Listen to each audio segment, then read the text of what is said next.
We thought buying a quiet mountain cabin would finally give us peace, but peace is the last thing you get when the neighborhood, HOA Karen, decides she owns the whole community. One gate change turned into a 911 call, until she discovered who we really are. When my wife and I first stumbled upon the cabin, it felt like something out of a postcard. Nestled deep in the mountains, surrounded by towering pines and the faint sound of a creek nearby, it looked like the kind of place where time slows down. After years of city noise, traffic, and endless obligations, this place felt like the perfect escape. We'd been searching for a retreat, a spot where weekends didn't mean deadlines and buzzing phones. The cabin wasn't huge, but it had charm. Rustic wood beams, a stone fireplace, and a porch wide enough to sip coffee while watching the sunrise. My wife instantly fell in love with it. I'll admit, so did I. The first few weeks were magical. We'd drive up every Friday evening, unpack groceries, and spend long nights under skies crowded with stars. For once, life felt simple. Of course, every neighborhood has its own cast of characters, even in the woods. The community here had an HOA, something I figured would be harmless enough. Rules to keep things tidy, maybe protect property values. Nothing serious. At least, that's what I thought. Until we met the woman who believed she was the law. It didn't take long before we met the so-called face of the community. On our second weekend up at the cabin, my wife and I were unloading groceries when a woman in her late 50s marched right up our driveway. She introduced herself, but not in a friendly, welcome to the neighborhood kind of way. Instead, she announced, "I'm the HOA president. Everyone calls me Karen." From that moment, it was clear she carried herself less like a neighbor and more like a sheriff. Her tone was sharp, her posture stiff, and she wasted no time rattling off a list of community expectations. Grass trimmed to a specific length, trash cans placed at a precise angle, outdoor lights shut off by 9. At first, I brushed it off as her just being overly enthusiastic about rules, but it didn't take long to realize she thrived on control. She'd show up uninvited, pretending to check in, while really scanning for anything she could critique. If a neighbor left their truck parked overnight, she left a notice on their windshield. If kids played too loudly, she sent an email blast about disturbances. For us, her comments were little things, like warning my wife about the color of our porch chairs, or frowning at the way we stacked firewood. Small annoyances, but constant. It was like she needed everyone to know she was in charge. My wife laughed it off at first, but I had a feeling this wasn't the last time we'd see Karen's true colors. One thing about our cabin that stood out right away was the old wooden gate at the end of the driveway. It was weathered, sagging on its hinges, and barely closed properly. Every time we pulled in, it groaned like it was begging for retirement. My wife, ever the practical one, suggested we replace it before it fell apart completely.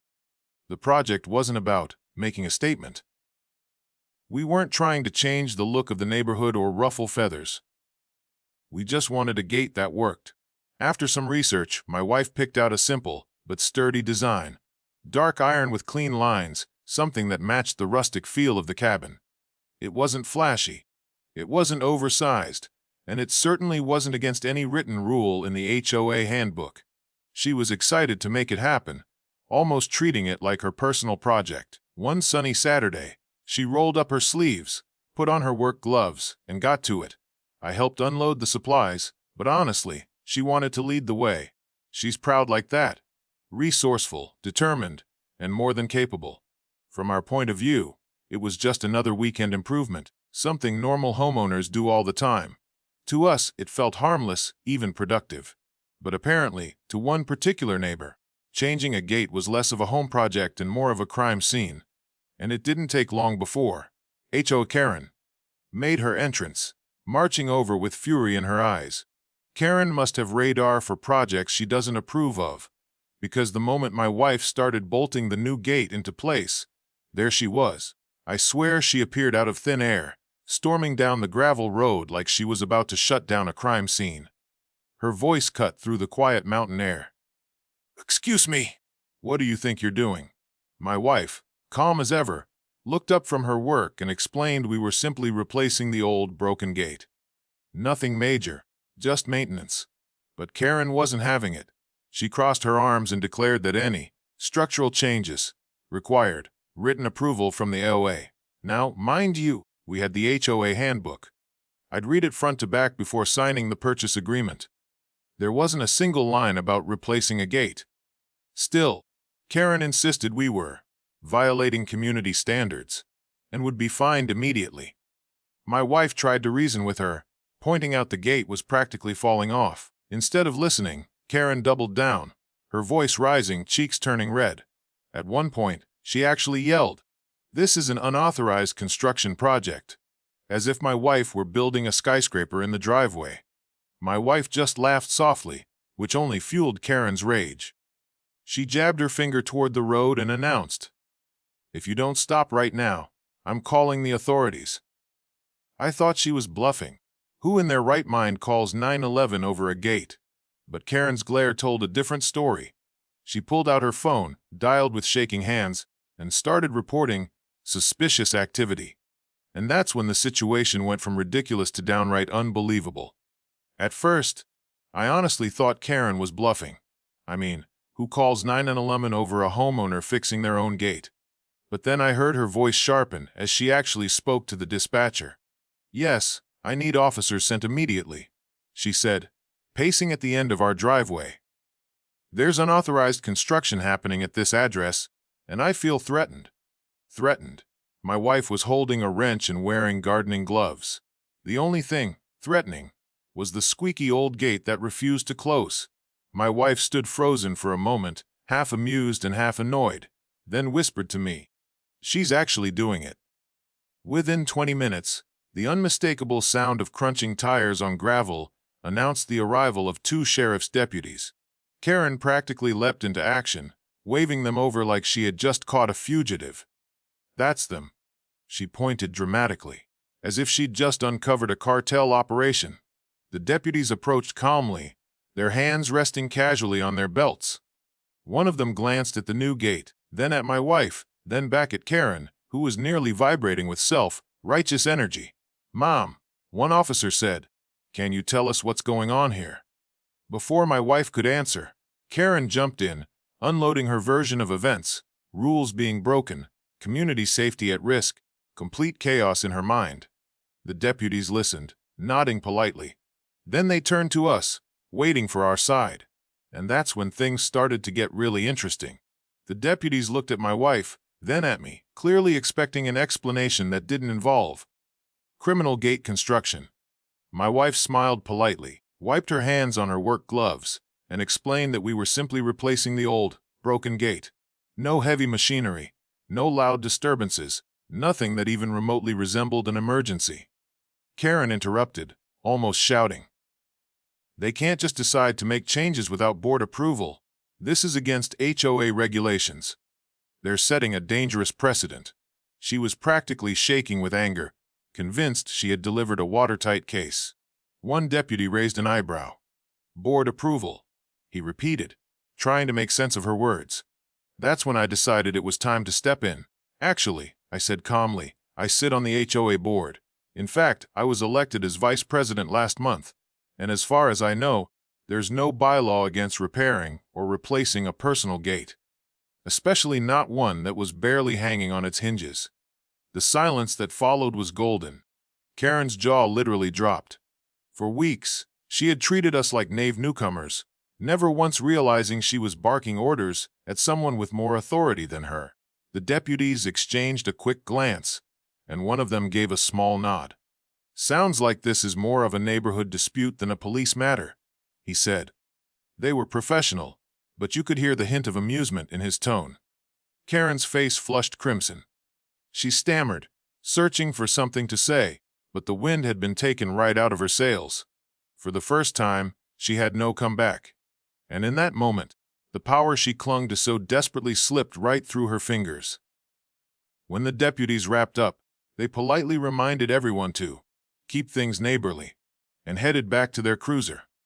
Karen stood there, frozen in place, like her brain was still trying to reboot. My wife and I exchanged a look that said everything: relief, amusement, and a little disbelief that the whole circus had just played out over a gate. Karen muttered something about, "This isn't over," before stomping back toward her house, her face still red as a stop sign. But the real shift came in the hours that followed. Word spreads quickly in a small community, and by that evening, several neighbors had stopped by to quietly check in. One older couple laughed and said, "We've been waiting for someone to stand up to her." Another neighbor admitted they'd gotten letters for infractions as small as leaving Christmas lights up past January. Apparently, Karen's reign of terror had gone on for years, and most people were too polite, or too intimidated, to push back. For once, though, she had picked the wrong target.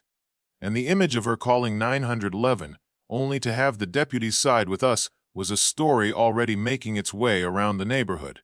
People were starting to see her less as an authority figure and more as a spectacle. As the sun set, my wife leaned against the new gate, looking proud. "Well," she said, "I think this upgrade was worth every second." I couldn't have agreed more.